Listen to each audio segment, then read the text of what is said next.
Another of our IEO webinars is part of the IEO webinar series. My name is Nicoletta Batini. I'm the IEO lead evaluator.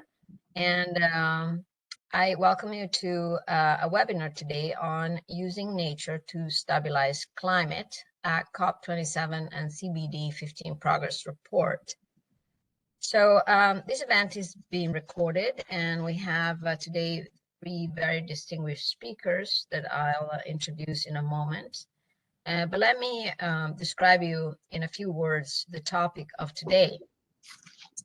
As events and weather continue to strike parts of the globe at different times, we know that the climate crisis is very much with us and is hitting vulnerable communities hardest than other communities and making global inequalities deeper in conjunction with, of course, the legacies of the COVID-19 pandemic and the current war in Ukraine. COP27, which is the Conference of Parties on Climate Change by the UN, and the ongoing Convention of Biological Diversity taking place in Montreal, Canada, are offering and have offered policymakers a unique opportunity to discuss the implementation of the so-called nature-based solutions, or NBS in short, namely policies to conserve, restore, or better manage ecosystems in order to simultaneously mitigate emissions and reverse the decline in biological diversity. Starting with a summary of main takeaways from these conferences of parties, today we will discuss the current state of play of climate action with a focus on countries' progress in committing and implementing nature-based solution policies. So let me go to introducing briefly our distinguished speakers today. We have Sandeep Sengupta, who is currently the Global Policy Lead for Climate Change at the International Union for Conservation of Nature, or IUCN, which is based in Geneva, Switzerland. You will have heard of the IUCN multiple times, and of course is the body in charge of conservation globally and the one that draws the endangered species list and is engaged in progress in preventing the collapse of biodiversity and mass extinction. Sandeep has worked for over 15 years on a wide range of environment, development, and natural resource management issues. He co-authored the IUCN COP27 position paper, urging parties to embed more concrete proposals for nature-based solutions in their nationally determined contributions, or NDCs, national adaptation plans, and long-term low GHG emission development strategies under the Paris Agreement. He will talk to us about this position paper, but also more generally about nature-based solution and their role in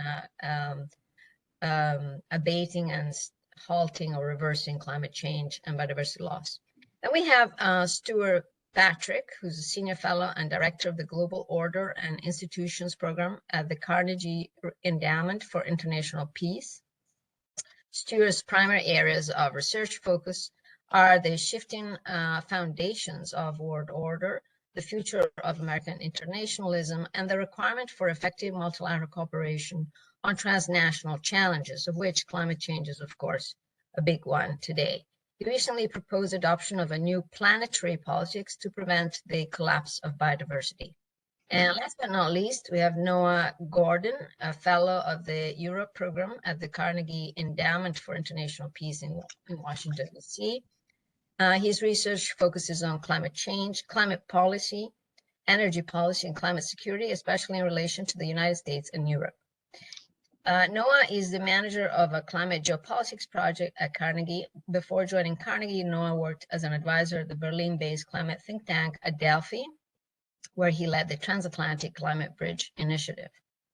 Now, the way we'll start is Noah will give us a quick bird's eye view of the state of play of COP27 and related conferences of parties for this year and the geopolitics of that. He talked for about 7-10 minutes, and then we'll have Sandeep go into the nitty-gritty of nature-based solutions and the plan on those. And finally, we'll have Stewart debrief us his proposal of new planetary politics with some very concrete, alongside Sandeep's very concrete proposals for taking this work forward at the international level. So without further ado, I'll leave the floor to Noah. Noah, the floor is yours. Thanks a lot, Nicoletta. It's great to be here. I have some slides I'll share with you all. Thank you. Hope you can see those. So Yes, yeah, we can. I'm going to hit two big points today before Stewart and Sandeep get deeper into biodiversity and nature-based solutions. We're just going to do a sort of stock take, to use IPCC language, on big picture temperature targets and the messy geopolitics of climate. So starting with the big picture, we kind of have good news and bad news coming out of COP27 in Egypt. The bad news is that the 1.5 degrees temperature target, the more ambitious goal in Paris, is likely gone. We're at about 1.2 degrees of warming today. And you can see from this chart that even if countries keep all of their promises, which they usually don't, we're looking at 2 degrees plus of warming. So there's a lot of work to do there, and that's one reason why adaptation was such a big focus at the COP, is because these impacts are increasingly unavoidable. Why is this happening? In short, it's because emissions are rising and not falling. To hit 1.5, emissions would have to fall by 45% against 2010 levels by 2030, but they're actually increasing. And for reference, this 45% drop in 2020, the year of the COVID lockdowns, global emissions fell by about 5 or 6%. So there's a lot of work to do there. The good news coming out of this COP and the last one is that the worst case scenario can also be somewhat safely ruled out. I mean, just 5 or 10 years ago, business as usual projections expected over 4 degrees of warming and a massive build out of coal power. That now seems unlikely, and as I said, we're heading for 2+ degrees, which is far too much and deadly, but much better than the uninhabitable Earth we could have been living on. Why is this happening? It's in part thanks to policies and pledges. Here's a map of the countries that have net zero emissions pledges. It was in 2017 that Sweden became the first country to enshrine a net zero target in legislation. And just 5 or 6 years later, this is what's changed. So we do have an increase in ambition. And we also have renewable technologies getting cheaper and being deployed faster than many expected. Here you can see the falling cost curves for wind and solar. So some other big picture stuff. I just like to emphasize that this is such a long journey. I mean, even in this miraculous scenario where we do limit global warming to 1.5 degrees Celsius, we don't reach net zero greenhouse gases until 2060 or so. And warming only begins to stop after we reach that point. So we're here for the long haul, and there's going to be some really interesting geopolitical disputes in the coming decades as some countries hit net zero and others don't. Another piece of context is we keep talking about the clean energy transition, and it always stands out to me that we haven't really done a transition like this before. I mean, you can see this this chart showing that we burn more coal and biomass today than ever before, even though we think of ourselves as having transitioned away from these fuels. So this really has to be a different transition. I mean, yes, we've given up particular fossil fuels like coal in the power sector in Britain and given up using whale oil for lighting and things like that, but we haven't done a transition like this, and the phase out is really difficult. What's at stake here? I was sort of talking in broad strokes about the differences between 1.5, 2, 3 degrees of warming, but every 1/10 of a degree matters, and there's some really big impacts here. I'll focus on the biodiversity ones. I mean, you can see from this graphic here, at 2 degrees, species loss for insects is 3 times as bad. We're talking about the death of coral reefs, the decline of fisheries, really serious impacts on what may look like just 1/2 degree of warming. Another big point are tipping points. There are red lines in the system that we won't know that we've crossed until we've done so. So these are reasons to be concerned, even if warming can be limited to 2 degrees or so. I mean, there's here the possibility of the Amazon rainforest dying back, the collapse of the Greenland ice sheet. Scientists are getting more and more worried about these. So that's the first point I wanted to hit. The second point, before I turn it over, is about the geopolitics of all this. That's really the focus of my research at Carnegie. It isn't about decarbonization. It's about how climate change and the energy transition will change the world. And to grossly simplify, there are kind of 2 big divides in climate politics between the rich and the poor, and the winners and the losers. That first one is about the countries that got rich burning fossil fuels and those that didn't and didn't. A key premise of the UNCCC is that the rich are supposed to support the poor in the energy transition. You can see here per capita emissions this year, countries like the US, Canada, and Australia in first place. So you have emissions in one place. Here's an example that always sort of a killer stat, that a US refrigerator uses more electricity than a person in Kenya or Nigeria. We'll have more on that in a second. And here you see how this plays out in terms of cumulative emissions, with the US and China up at the top. The European countries altogether are actually still ahead of China in cumulative emissions, although that will change in the early 2030s. And here's where the impacts are. This is an IPCC map of climate vulnerability, and it's sort of a mirror image of that one before with emissions. Before, you saw the darkest countries being in the global north there, and here you see it's kind of reversed, and countries in Africa and on the Indian subcontinent are the most vulnerable. So how does this play out? Finance is a big area, and we are speaking to an IMF audience today. A thing that gets a lot of attention is the $100 billion pledge for climate finance that rich countries made in 2009. This is very important, and rich countries have failed to hit it in 2020 and probably won't hit it until next year. And it kind of poisons the atmosphere at COPs.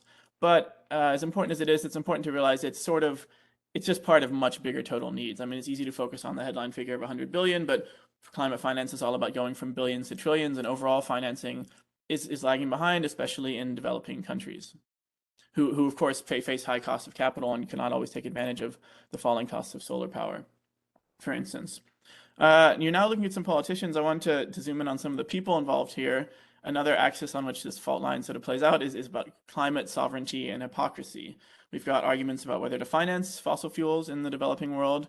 Countries in the US and Europe are increasingly restricting such finance. That's President Macky Sall of Senegal up there, who argues that his country should be able to develop its gas reserves. And then you see when there's an energy crisis in the rich world, countries like Germany do build LNG terminals and decide, after all, to finance gas in Senegal, and so on, even though what's seen as an energy crisis in Europe, with industry losing competitiveness and fears of electricity shortages, is kind of everyday life in Senegal.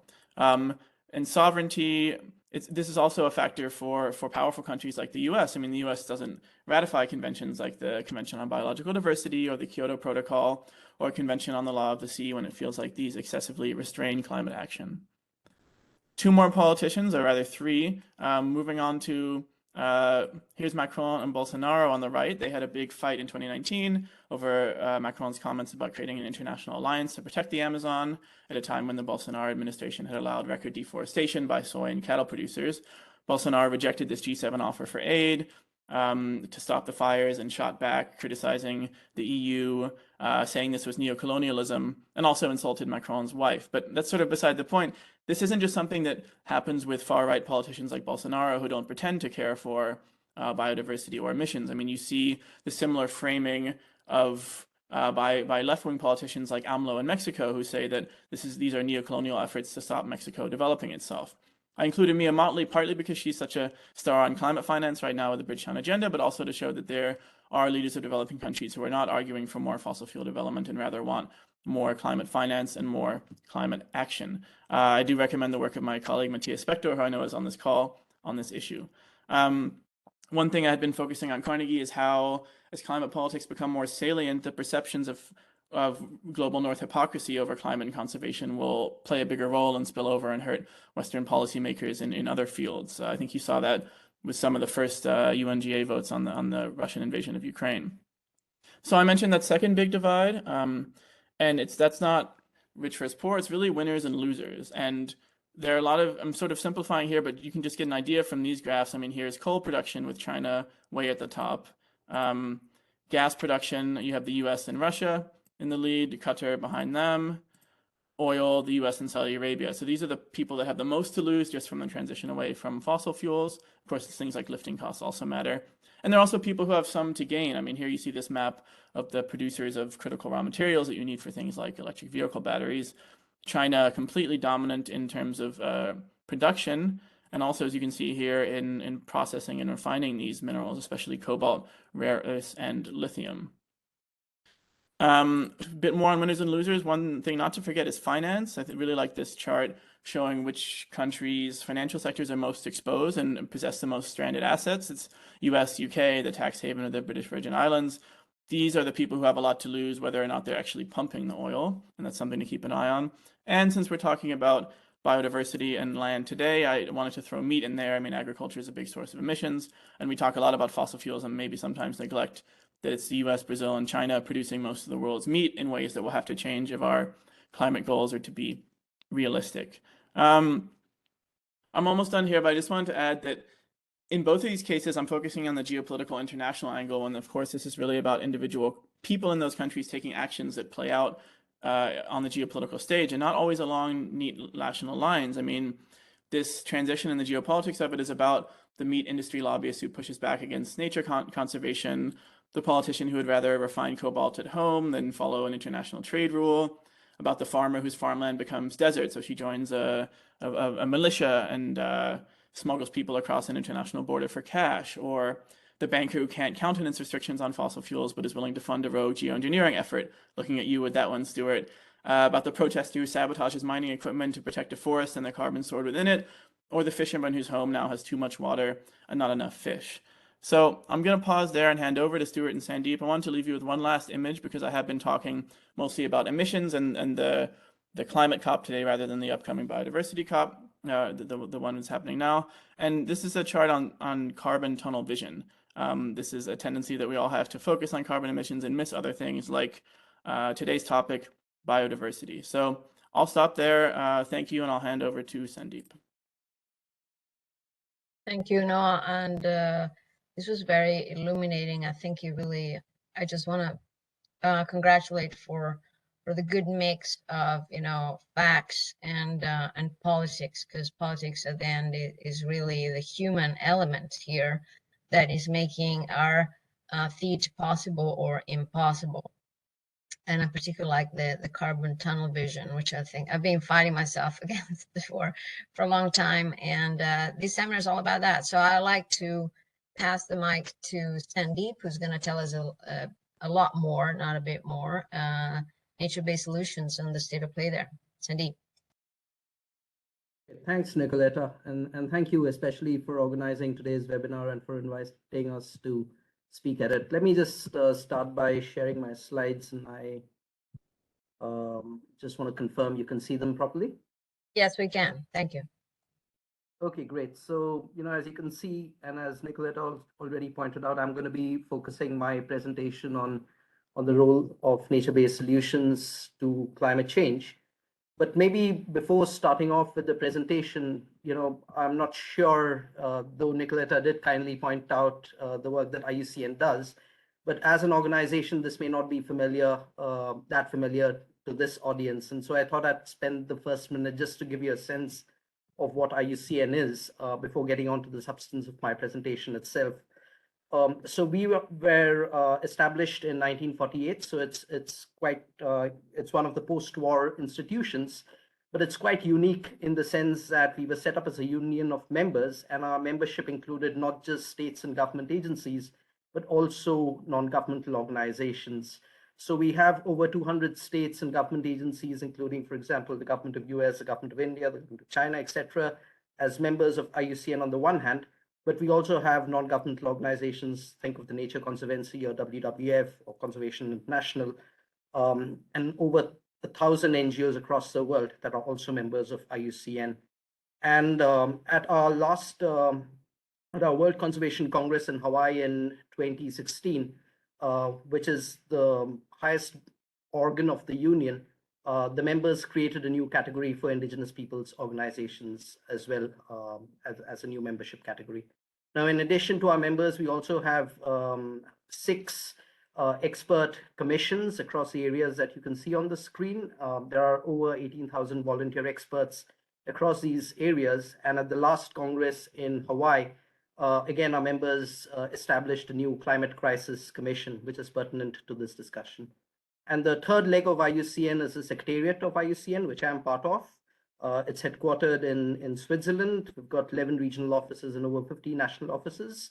On account of our state membership, we are an intergovernmental organization observer in the UN General Assembly and indeed in the Rio Conventions. And we are also an advisory body to the World Heritage Convention. So when a natural site gets inscribed on the World Heritage List or gets put in the endangered list, it's on account of the advice that we provide to UNESCO and the convention.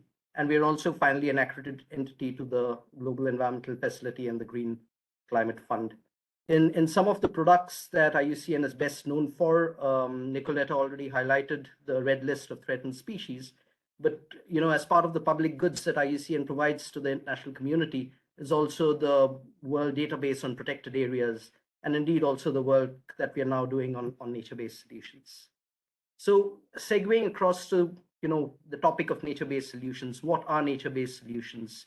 Now you see the definition of nature-based solutions up on the screen. I'm not going to read it out here, but just to give you a sense of the fact that nature-based solutions include not only intact ecosystems like primary forests, but also coastal ecosystems like mangroves or greenery in urban spaces or agroforestry systems or peatland systems or grassland systems.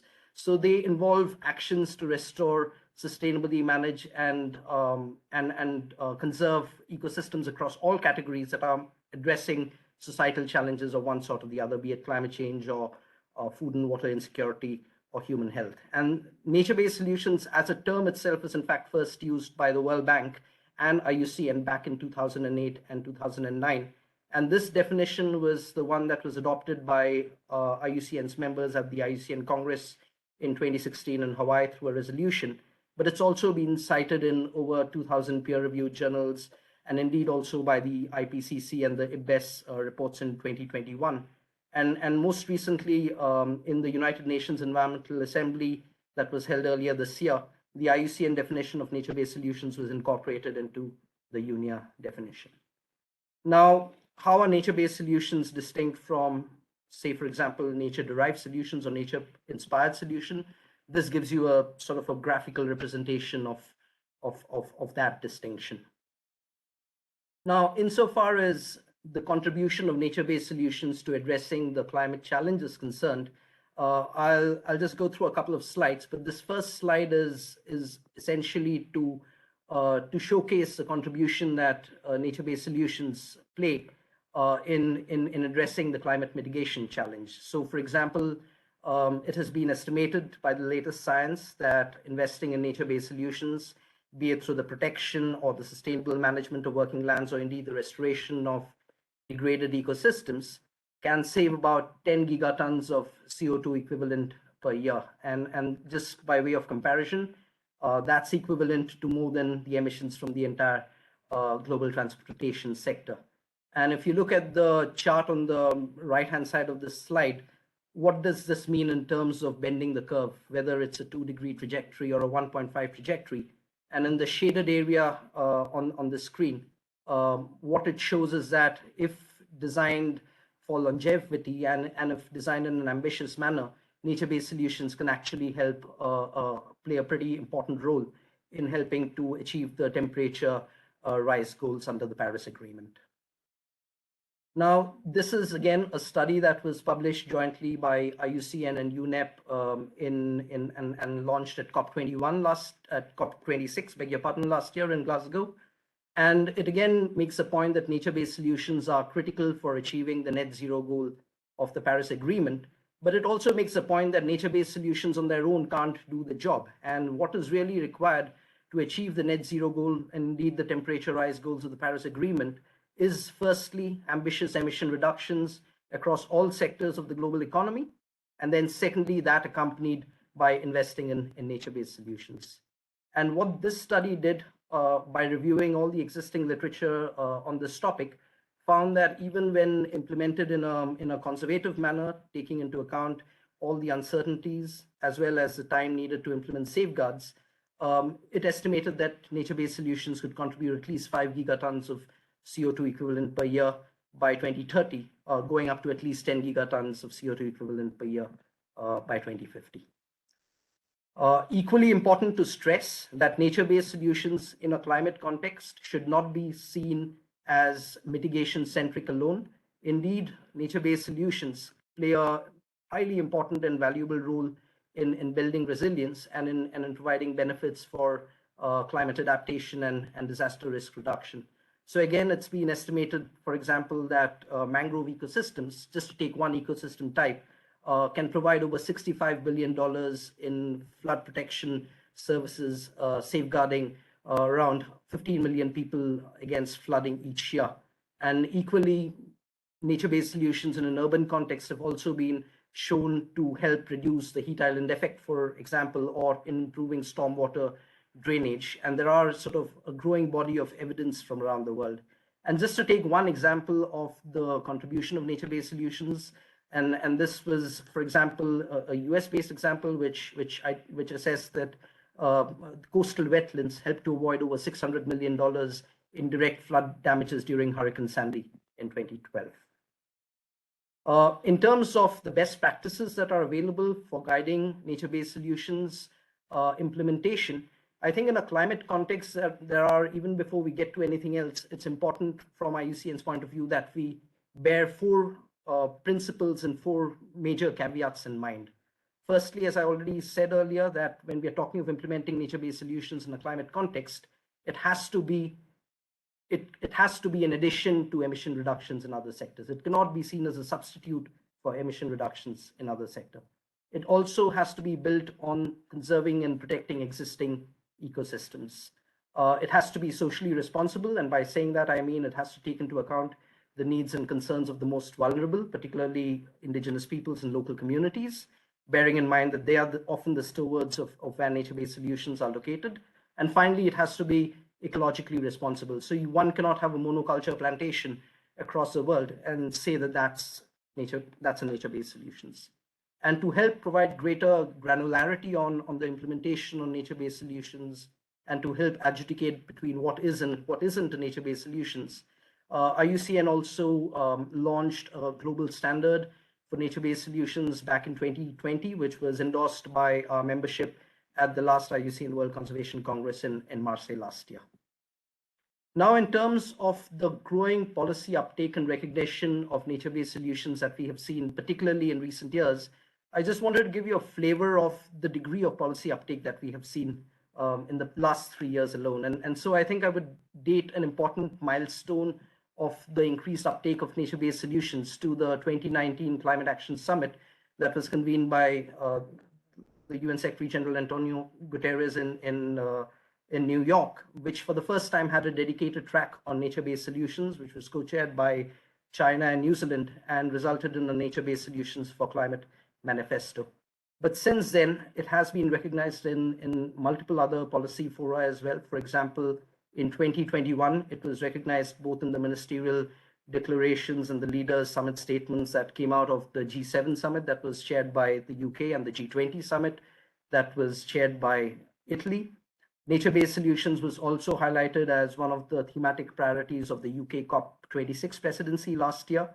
I already alluded to the UNIA resolution that was adopted by the UN Environmental Assembly in March earlier this year, which incorporated the IUCN definition with a few modifications.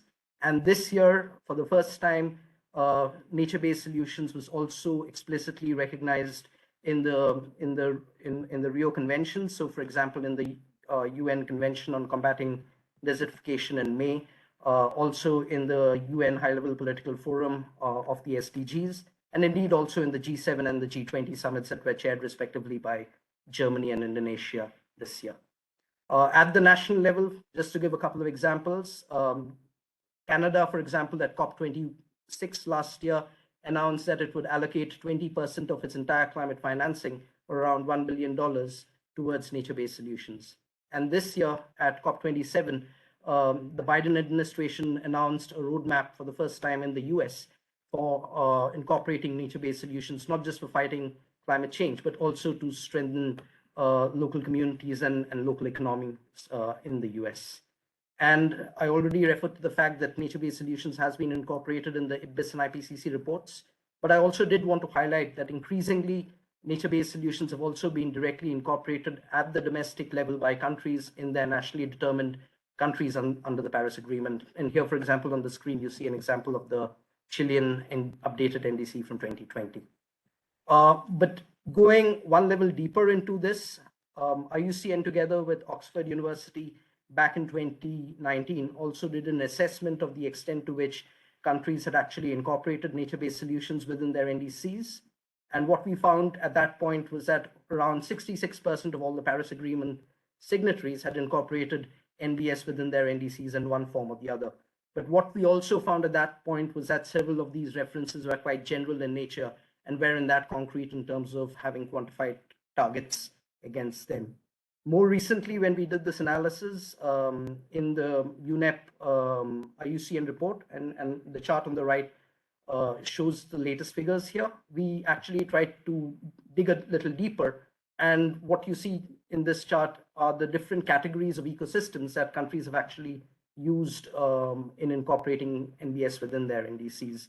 And the most recent available analysis on this, which was conducted by our colleagues in Oxford earlier this year, shows that of the 122 new NDCs that were submitted last year, around 41% of them, so around 50 countries, have explicitly included nature-based solutions within their updated NDCs.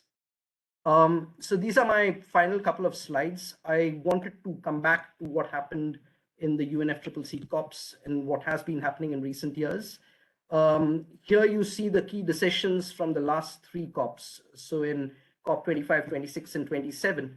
And for the first time, even though the convention itself has recognized the role of forests and ecosystems dating back to 1992, the recognition of the interconnection and the interlinkage between the climate and the biodiversity crisis is something that's more new.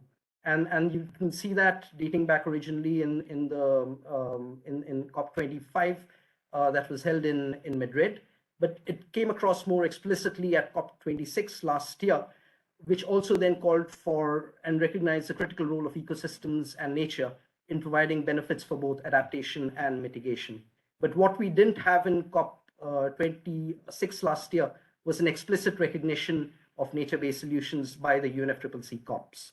And that gap, in a sense, was covered this year, where the UNFCCC parties, for the first time, and you can see the text in here, which explicitly recognize nature-based solutions or ecosystem-based approaches in the COP decision text at the COP.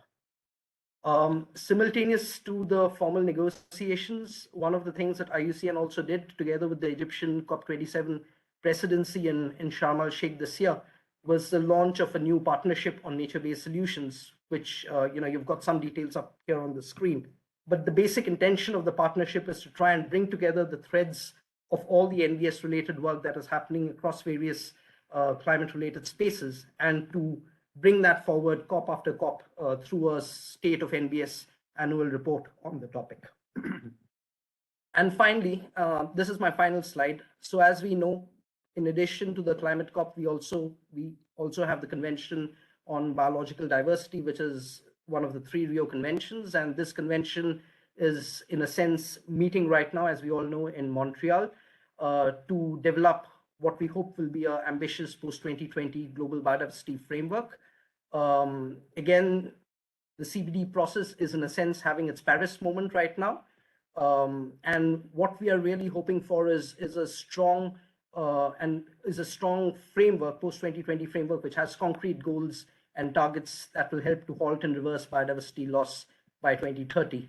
And I've provided in here a link to the IUCN position paper for the CBD COP itself.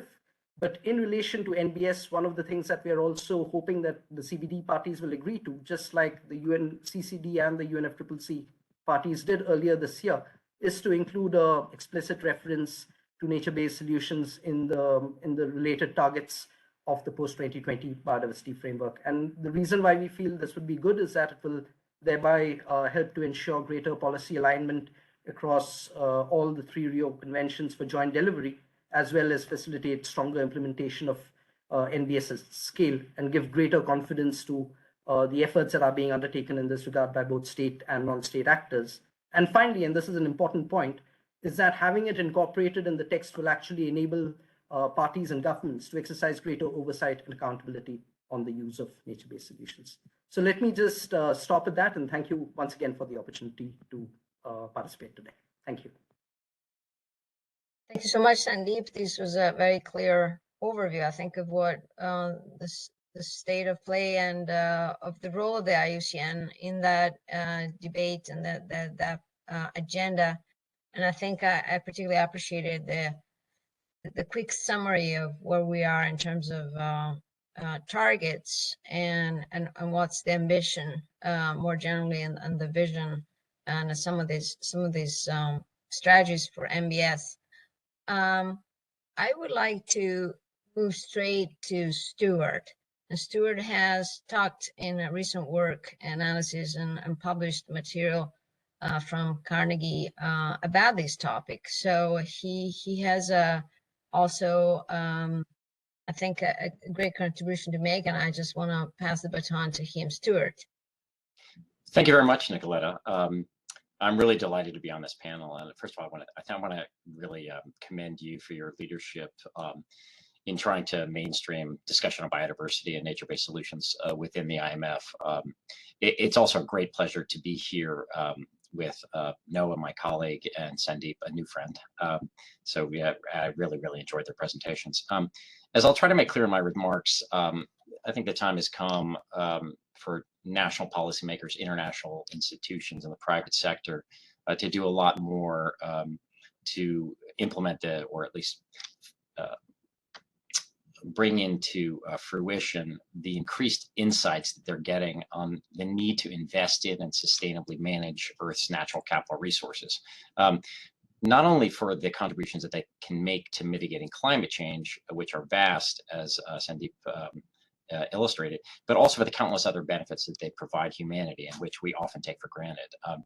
Now, in the aftermath of COP27 in Sharm el-Sheikh and before the COP15 got underway in Montreal last week, I wrote the working paper that Nicoletta referred to for the Carnegie Endowment, and it was titled "To Prevent the Collapse of Biodiversity, the World Needs a New Planetary Politics." And I just want to sort of summarize the basic argument of that and some of the implications that go along with it. I mean, in my view, the climate and biodiversity crises taken together have really exposed something we've known for a while, but it's been less stark than it is now. And that is the fundamental disconnect between a sovereign state system that remains divided into nearly 200 different independent nations and a unified Earth system whose processes really obey none of those boundaries. And so what I argue really is that addressing these two linked crises requires a paradigm shift in foreign policy and international relations toward what I call planetary politics. And this is a mindset change that would have profound implications for how governments conceive of their national interests and their national security, redefine the obligations of state sovereignty, and approach the sort of stewardship and management of Earth's natural capital assets. Would also have practical implications for national governments and multilateral institutions, including those responsible for trade, development, environmental cooperation, as well as financial and monetary issues, which of course is the bread and butter of the International Monetary Fund. So I'll briefly hit on some of the main points. My bottom line is that efforts that are currently underway at COP15, which seeks to create a global biodiversity framework to guide international efforts through 2030 and beyond, are only the tip of the iceberg, so to speak, in terms of what is needed. Now, just to take a step backward, the phrase biological diversity can make a lot of people's eyes glaze over, but it's a very important concept. And in a nutshell, when I'm referring to biological diversity, I'm talking about the richness of the living world at three different levels: the level of ecosystem, the level of species, and the level of really genetic diversity within a particular species. The diversity in nature in all three is really critical to the health, integrity, and stability of the biosphere, which is the living part of the planet upon which we depend, obviously. Although we often imagine ourselves to somehow exist apart from nature, we're in fact inextricably embedded within it, and we depend on it for innumerable ecosystem services, for our well-being and indeed our very survival. Now, these benefits can be divided up into three general categories. The first are regulatory functions that healthy organisms and ecosystems play in creating the conditions that are really conducive to human life. And some of these include cycling nutrients, determining air quality, filtering water, pollinating crops, sequestering carbon, and buffering us from the impact of storms and floods, as Sandeep suggested.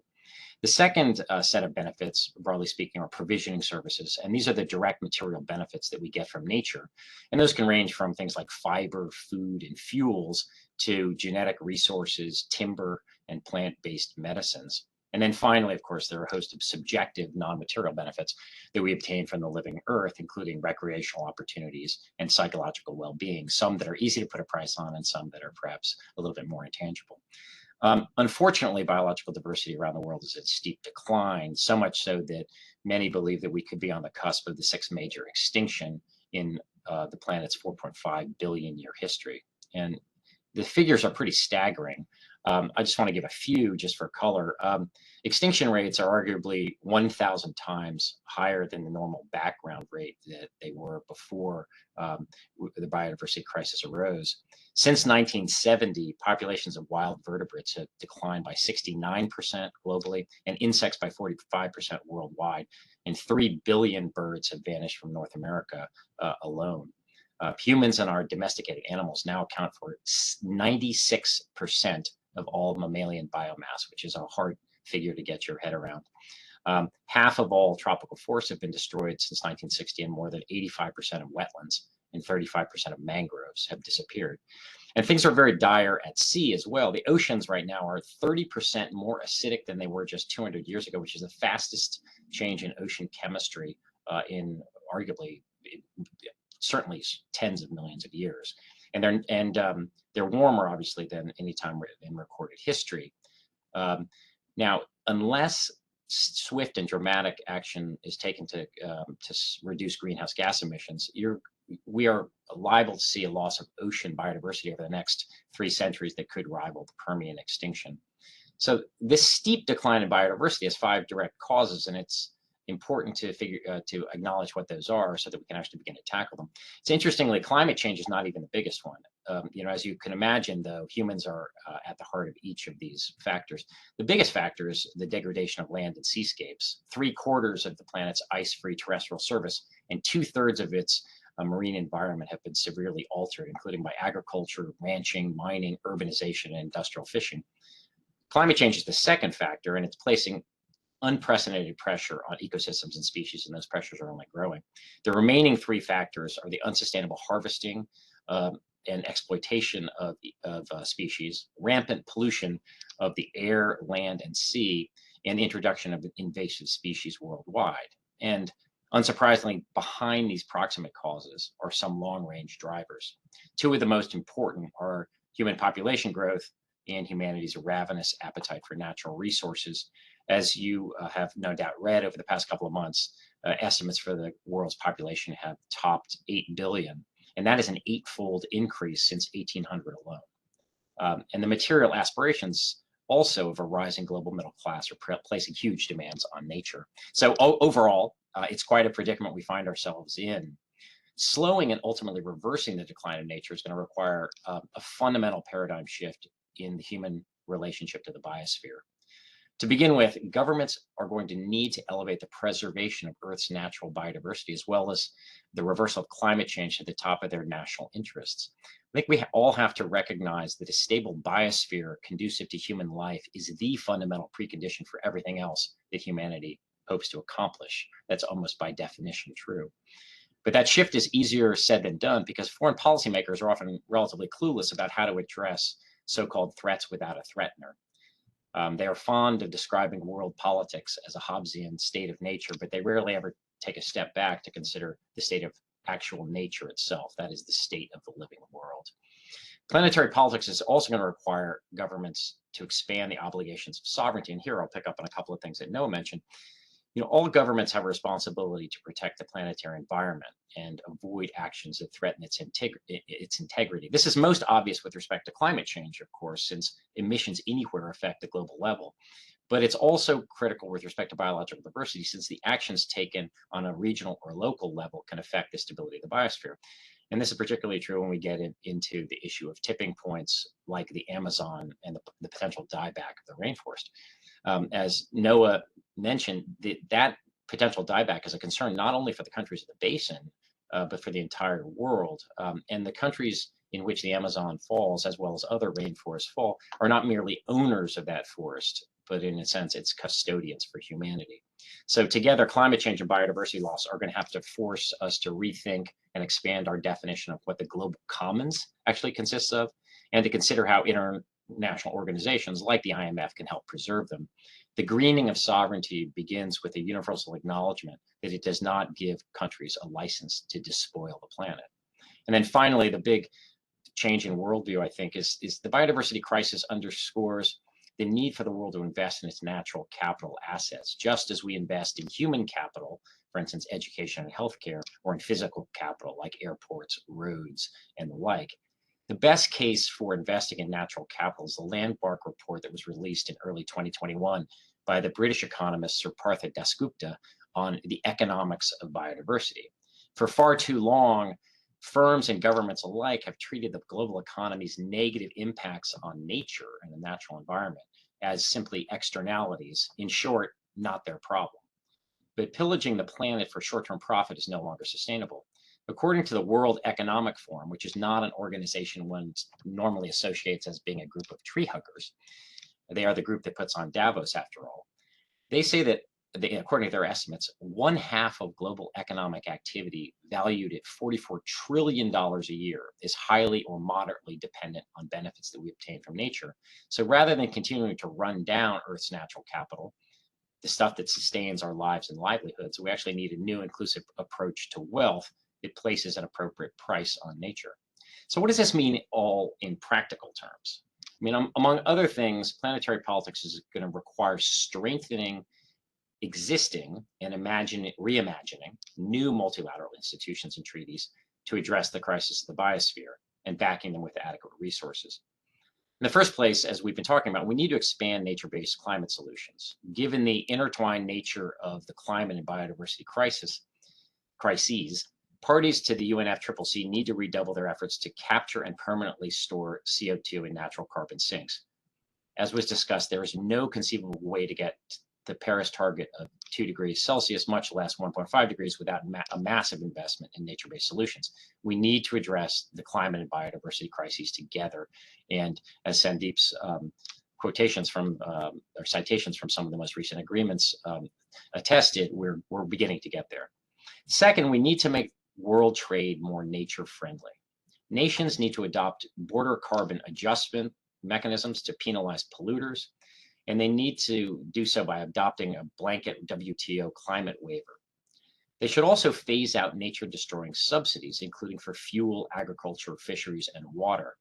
These amount to about $4 to $6 trillion annually, which is vastly more than the estimated $68 billion governments spend on global conservation and sustainability.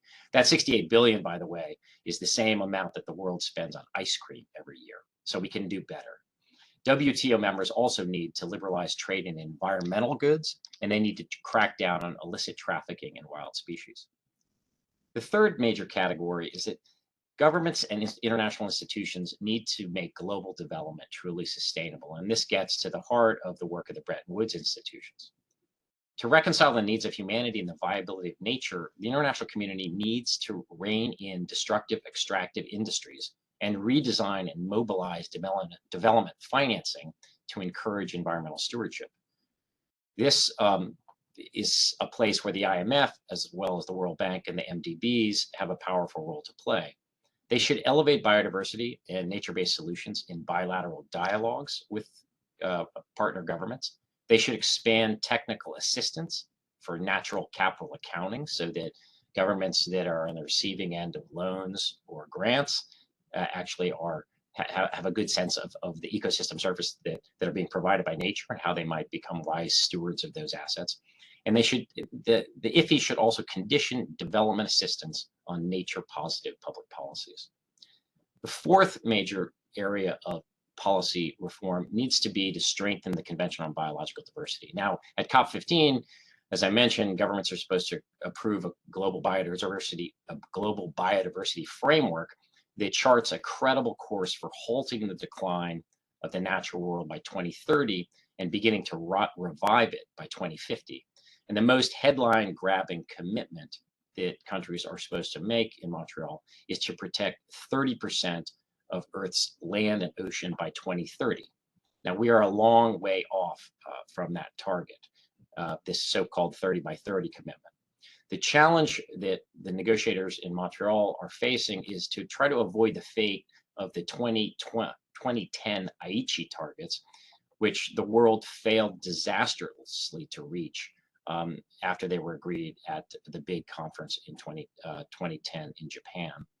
I also call on the Biden administration to promptly seek the US Senate's advice and consent for ratification of the CBD. It is embarrassing and self-defeating for the United States to be the only country that remains outside this framework. I realize that the hurdles to that ratification are quite high given in the US Senate. The fifth point I would make is that the world needs to finalize an agreement on a high seas biodiversity treaty, which has been under negotiation since 2017. This would establish multilateral rules governing the conservation and sustainable use of the precious marine biological diversity that exists in areas beyond national jurisdiction. This is a massive area of the global commons. It encompasses 43% of the planet's surface area and the entire water column below. Finally, and this is the last point, I argue that the nations of the world should promptly begin negotiations on a comprehensive global pact for the environment. Such an umbrella convention would help bring coherence to what is a fragmented landscape of international environmental organizations, treaties, and law. Unlike the global trading system, which, at least in principle, gives the World Trade Organization pride of place both for negotiating and adjudicating on multilateral trade matters, there is no such institution or treaty in the international environmental field. Among other things, such a pact would establish a fundamental human right to a clean and healthy environment. This is obviously a massive agenda that will require the participation of national governments, firms, and international institutions. The private sector is already beginning to stake out an important role here, including through the Task Force on Nature-Related Financial Disclosure and other bodies. That task force would mimic what is already going on in the climate realm, where there's an increasing expectation that firms should report on their potential exposure to climate risk, but they should do the same thing for their potential exposure to nature loss. The IMF has a leading role to play in this field as the world's leading multilateral source of expertise and assistance for monetary matters and for the monitoring of global financial risks. It should encourage nations to invest in and responsibly manage Earth's precious natural capital resources. I hope these remarks provide some food for thought, and I look forward to any follow-up conversation or questions with my colleagues. Thank you. Stewart, thank you very much. This was, I think, very straight talk about where we stand and what is likely needed. And of course, this is no longer blue sky thinking. I mean, we are in the midst of a mass extinction, a man-made mass extinction. We have zero time to lose. We should have got at this, years ago, decades ago, and we've let it get to this state, and things are not looking rosy. I think your recount of facts on biodiversity loss is, it gives me the chills. And every time I look at these numbers and the 10,000 manifold rate of background normal extinction rate that we have hit now in current years. I think I would, if there are questions, please put them in the chat. We have, 10, 15 minutes, even 20, depending on, how many questions come in. But I certainly I've had questions myself, and I like to take the opportunity to put them to you and who have thought about these issues quite a bit. So I would like to start in the order that you spoke, and maybe start with Noah. And the maps you showed were very interesting because they show the impact, the emitters and the impact of GHGs. And those are kind of common maps, and the IMF has done in the past years similar analysis trying to show that the people that will pay, the losers, are mostly clustered in the southern hemisphere. We know for a fact that maybe that with the benefit of hindsight of recent events, including the heat domes like in Alaska and Siberia, that's probably not the case that we can predict these things well. And it seems that there's a lot of erraticity of the impact, much more that we can possibly predict or simulate through models. But when it comes to biodiversity, there are also maps of the distribution of remaining pockets of biodiversity. And those look kind of twisted. So a lot of the biodiversity that is left is clustered, you know, in South America, and of course at or below the equator. And there are some forests, you know, some primordial forests in the northern hemisphere, but we have a lot of that, and that's also where a lot of, you know, the animal species also are currently clustered. So have you thought about, you know, in the geopolitics of this, I mean, is there any sort of symmetrical thought of how put into value biodiversity and making it a mean of carbon sequestration, which is one of the, you know, the three pillars of a planet, of making the planet stable again.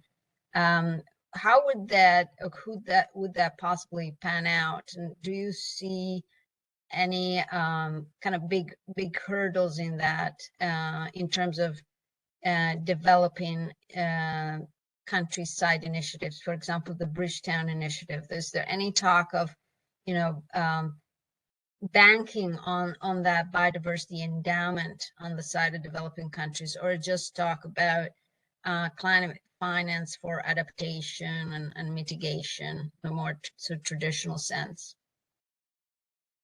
Yeah, thanks, Nicoletta. There are a few things there. I mean, as for finance and ideas involved related to the Bridgetown Agenda, you do have this idea of debt for nature swaps, when countries that are facing serious debts right now and can invest in mitigation adaptation would get some debt relief in exchange for protecting part of their countries. Another thing that came to mind when you were speaking, I mean, I don't have a grand plan to put a value on nature. I think it was important that all three of you talked about ecosystem services, even if for some reason you don't care about the intrinsic beauty of a species of cheetah or whale or even a common sparrow, that these matter for humans, even if you just spend all your time sitting in a building.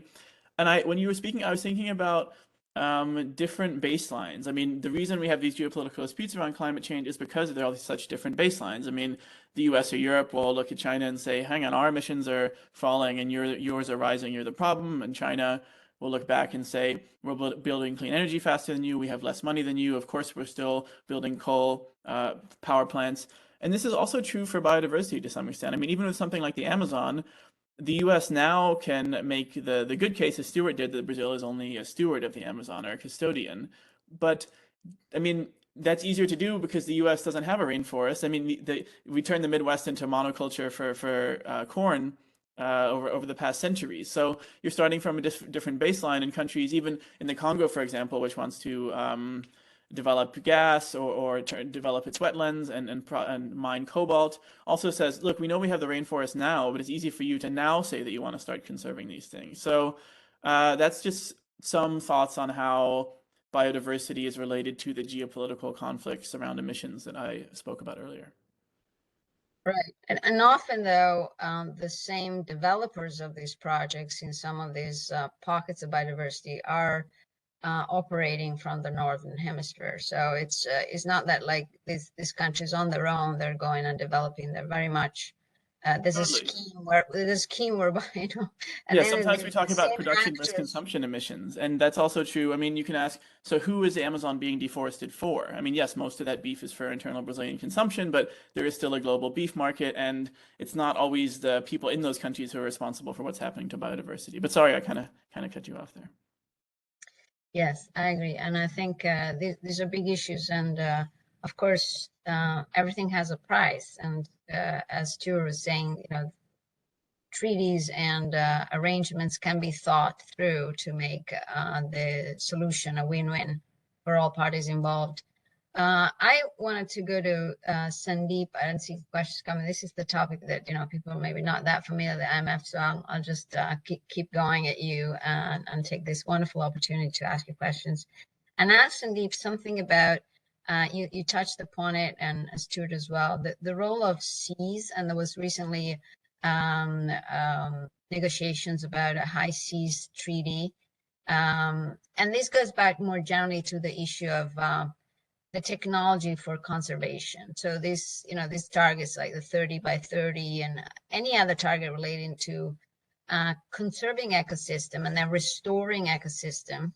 But the conservation, which will already be a first important milestone if we could agree to and manage to implement a more serious conservation agenda. The technology is, could you talk a little bit about the technology of conservation? Because there's a sense in which I remember a famous sentence by the CEO captain of Sea Shepherd, Paul Watson. He said, you know, if you want to conserve, there's one only way to conserve the high seas, just leave it alone, right? So the same here a lot with, you know, rainforests and other areas, including, of course, peatlands and wetlands and many other ecosystems that people always talk about the same, the forest, but there's 100 different ecosystems that we can leave alone. Does that need a lot of finance, or is it's really just a political decision? Or we need finance to stay out of it? I mean, what is the trick there? Thanks, Nicoletta. That's not an easy question to answer, but obviously I think finance is a very, very big part of it. And let me just take the opportunity also to, you know, to answer the two questions that were directed to me in the text box before returning to your point, Nicoletta. So one was, so the question was, what's my assessment of the MDB pledge on you know, the nature positive investments that was there in that document. So first of all, I think the very fact that there was an joint MDB declaration of all the 10 or 11 multilateral development banks that was issued at COP26 on nature was a very positive signal that was sent. And, you know, and indeed, one element of that document also made it clear that all the multilateral development banks jointly committed to supporting countries to incorporate nature-based solutions within their NDCs, national adaptation plans, and their long-term strategies. So I think if that happens going forward, then that will be a really important means of implementation in this area. On the issue of nature positive investments itself, I think there is some ongoing debate and work on the need for a science-based agreed definition of what nature positive is. And here again, IUCN has done some work on this very recently, and I'm happy to put the link in the text box. But certainly, I think the big picture here is, you know, the part of the terminology of nature positive is that you have to do something that in the first instance is not nature negative. And then you actually have to go beyond that to make sure that you end up restoring your degraded ecosystems and provide the additional funding that is required for it. Now, one of the issue in terms of, you know, and this relates to the second question that was asked, that, you know, there is a clear case for nature-based solutions, but, you know, but what are the impediments to increased funding? And here again, I'd go back to Noah's initial point about, you know, the world agreed to back in, I think, 2009 even, to raise, to mobilize $100 billion per year for climate financing by 2020. As Noah pointed out, that's not been fulfilled yet. And if we look at just the amount of financing that is needed for nature-based solutions, our colleagues in UNEP have just published a report, I think a few weeks back, in fact, maybe even last week, in which they estimate that current financing for nature-based solutions, they estimated at around $150 billion per year from a wide range of sources, but they say that this needs to increase to $384 billion per year by 2025 and $484 per year by 2030. And we are still struggling at this point to achieve the $100 billion per year climate finance commitment. So here there's obviously, you know, there is a political issue of how to unlock the financing that is required from both public and private sources. But what is clear is that that political impediment to climate financing, to biodiversity financing, is ultimately an important barrier that will need to be overcome, because much of the biodiversity, the world's biodiversity, as Stewart pointed out, is in the developing world, and they simply don't have the resources to deliver on the protection that is needed to achieve the joint climate, biodiversity, and land degradation goals. So maybe I'll just leave it at that for now, Nicoletta, and then if we have some time, I'll get back again to your question. Thank you. Thank you so much. And I would like now to move on. And there's a question for Stewart from Thornton. Thornton, do you want to ask it yourself? Still here? Might be Don. Yes. Thornton, you there? Do you want to read your question or shall I read it? Sure. Hi. Excellent, excellent discussion. I was just, Patrick mentioned that the importance of eliminating subsidies, not only for fuels, but also for other consumption exploitation of natural resources, such as water. I'm with FAD, which has done extensive estimates of implicit and explicit fuel subsidies throughout the world. Aside from fossil fuel subsidies, what are the most important other types of subsidies that could potentially be addressed through fiscal reforms?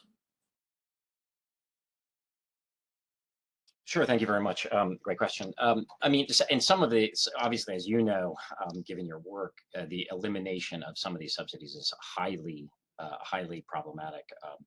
At least the quick elimination of them. I mean, other ones obviously are, water subsidies, agricultural subsidies, fishing subsidies. With respect to, in addition to the fuel subsidies that you obviously mentioned, which also are quite extensive, water obviously is probably the trickiest, just given its absolute necessity for human life and the as we've seen throughout the world. Sometimes at the behest or encouragement of international financial institutions or other donors, when people have tried to remove those subsidies too quickly, they often have at least risk some political stability and instability. With respect to fisheries subsidies, there was some forward progress at the 12th, I believe it was the 12th Ministerial Conference of the World Trade Organization in last spring, where there was some tentative and very partial agreement to get rid of subsidies for fishing fleets that are involved in when these subsidies seem to be encouraging IUU fishing. But there was much more resistance to actually eliminating subsidies, which are sort of more general subsidies, which are responsible for a huge amount of overcapacity and overfishing and depletion of fish stocks. And by some estimates, according to the FAO, some 2/3 of global fish stocks are either depleted or fished to capacity right now. And then, of course, I mentioned agricultural subsidies, which are quite big in this country as well. So there's a lot of ground to be made in terms of eliminating these. I believe that the target for the post-2030, post-2020 biodiversity framework in Montreal is seeking to get rid of up to $500 billion worth of subsidies, which is still only a relatively small fraction of the subsidies that exist, but it would make a difference in terms of eliminating them. And may I add to Stewart's reply, Thornton, that I co-authored a report for UNEP, UNDP, and FAO that came out September 21 on redressing agricultural subsidies. So those are estimated, yes, at about 540 billion, of which we measured a good 90% to be harmful for nature. And so those are, the magnitudes are different than from fossil fuels, but the damage is probably larger. So, it makes a lot of sense to put our hands on these things sooner rather than later. As you know, just to pick up on that just a little bit, there's obviously a a big farm bill that I believe is working its way through the legislation in Capitol Hill, and one of the big aspects of that, in addition to aspects of subsidies, is just the question of encouragement for more regenerative and sustainable agriculture, which by itself can also have a huge impact on nature-based solutions to climate change, or in this case, agricultural-based solutions to climate change. Right. And there's a whole debate on what is regenerative agriculture. Of course, there are different interpretations, and it can be the light interpretation, which is like, you plant some daisies between crops, and the other is to go, full Monty into a world of no pesticides and just organic fertilization and, and biological warfare to, you know, pests and other things that might harm harvest. And that, of course, is a little bit more expensive maybe at the investment at the moment when you transition, but then it makes crops extremely more resilient to climate change, which is now also a cause of the decline in nutrients and harvest quantities as well. I think the Rodale study, now it's a 40-year span of the data has come out recently showing the performance, the much superior performance of nature positive agriculture relative to conventional agriculture. I want to just, we have a couple of minutes. I just want to, Saeed Suhail, if you're, I can see you here. If you wanted to ask a question or you want me to read the question out, I think it's for everybody. It's your preference. Thank you. Can you hear me? Yes, we can hear you well. Excellent. Well, if I can summarize the question, it would be about the circular economy. I just opened the IUCN website. It's for me, this session is an awareness session. I didn't know about the IUCN actually much. So I don't know if the circular economy is considered natural-based solution or nature-based solution or not. So my question is, if it's considered that way, because it seems to me from the examples that I've seen, is that it's a low-cost solution that can be implemented in some aspects and doesn't seem to face the trade-offs for some countries.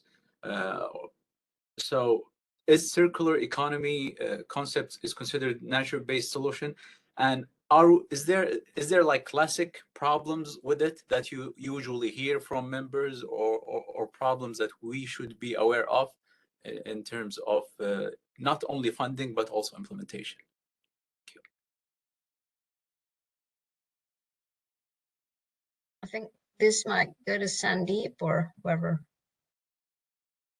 I'm happy to take the first shot. Well, there are two different concepts, circular economy and nature-based solutions. But certainly, I mean, there will be linkages between the two, and especially if you're looking at material substitution in relation to how it might benefit or enable circular economies, then one part of that material substitution might come from nature-based material substitutes. So, for example, harvested wood product instead of concrete in the construction industry, for example, and if that is sourced from ecosystems that are well managed, then that might qualify as being consistent with IUCN's definition of nature-based solutions that can also then contribute towards a circular economy. But, you know, you're right in the sense that nature-based solutions often try to hit this win-win mark, but I have to say that, you know, like everything else, nature-based solutions, of course, also do have trade-offs. Maybe they're not as much or as some of the other options, but certainly if we are talking of the opportunity cost of land, and especially if you look at it from a developing country point of view, then if you have a protected area in a certain, say for example a forest, and you don't cut it down, then that opportunity cost of that land is the land that you would not be able to go in for agricultural use or for livestock farming, for example. Now, having said that, if you do invest in nature-based solutions the right way, then there are ways of ensuring that the trade-offs are managed so as to maximize the benefits at the landscape scale. And part of what the tools that we offer are opportunities by which these trade-offs can be carefully managed, because as you know, as my fellow panelists and as Stewart already pointed out, the benefits from nature are multifold and multiple. They're not just for climate; they help in food security and local livelihoods, and therefore, you know, those benefits, which are often intangible, need to be quantified and brought into the equation so that the final decision making takes into account all of those. Maybe I'll just leave it at that. Thanks.